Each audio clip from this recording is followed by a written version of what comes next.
साताऱ्यातल्या पाटण तालुक्यामध्ये पूल नसल्याने गावकऱ्यांचा जीवघेणा प्रवास सुरू आहे। शेतामध्ये जाण्यासाठी पूल नसल्याने शिरळ गावातील नागरिकांना अडचणींचा सामना करावा लागतो। नदीतून या ठिकाणी गावकऱ्यांना प्रवास करावा लागत असल्याने मोठी दुर्घटना होण्याची भीती व्यक्त केली जाते। किती जीवघेणा प्रवास करावा लागत आहे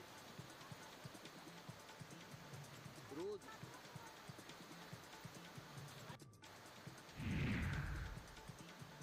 महाबळेश्वर पोलादपूर मार्ग पुढचे 5 दिवस वाहतुकीसाठी बंद केलेला आहे।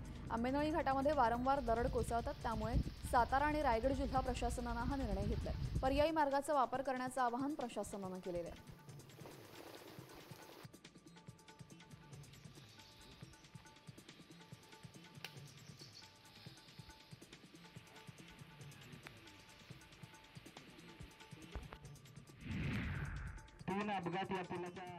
पंढरपूरमध्ये पुलाचं काम पूर्ण करण्यासाठी ग्रामस्थांनी आंदोलन केलं। उपरी येथील कासाळ ओढ्यावर पुलाचं काम रखडलेले, या पुलाचं काम तातडीने पूर्ण करावं या मागणीसाठी ग्रामस्थांनी रास्ता रोको आंदोलन केलं।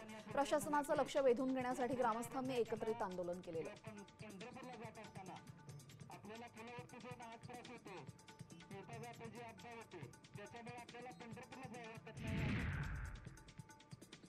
सांगली महापालिकेविरोधात शिवसेना शिंदे गटानं आंदोलन पुकारलेले। ठेकेदारांची बिलं महापालिकेकडनं अदा करण्यात आली नसल्याने कृष्णा नदी पात्रामध्ये जलसमाधी आंदोलन केलं।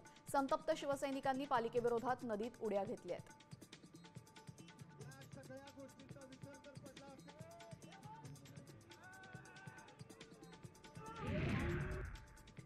पंढरपुरातील विठ्ठल मंदिरामध्ये महाद्वार काल्याचा उत्सव संपन्न झाला। परंपरेनुसार हरदास यांच्या वाड्यामध्ये हा सोहळा विठ्ठल रुक्मिणी मंदिरात पोहोचला। त्यानंतर महाराज हरिदासांच्या हस्ते दहीहंडी फोडून महाप्रसादाचं वाटप करण्यात आलं।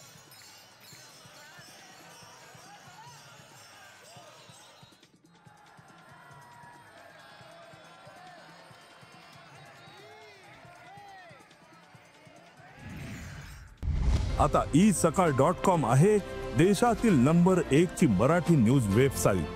प्रत्येक अपडेटसाठी isakal.com ला नक्की भेट द्या।